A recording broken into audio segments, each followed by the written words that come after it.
ఆశ్చర్యకరుడు నన్ను దర్శించబోతున్న శుభవేళని నాకు తెలియదు.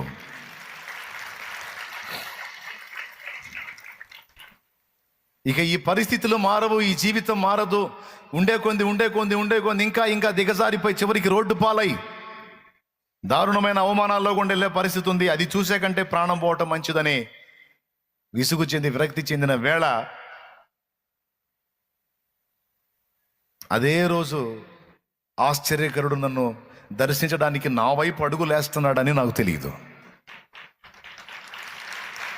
నేను అందుకే చెప్తున్నాను, గతాన్ని తలుచుకొని, గతించిపోయిన సంవత్సరాలు తలుచుకొని, గతించిపోయిన పరిస్థితులు తలుచుకొని, గతించిపోయిన జీవితంలోని పరిస్థితులు, పొరపాట్లు, లోటుపాట్లు, లోపాలు, వైఫల్యాలు, విఫలతలు తలుచుకొని నువ్వు అక్కడ బతకొద్దు. నువ్వు ఈ రోజులోనికి రా. నీ ముందున్న భవిష్యత్తుని నువ్వు శాసించబోతున్నావు.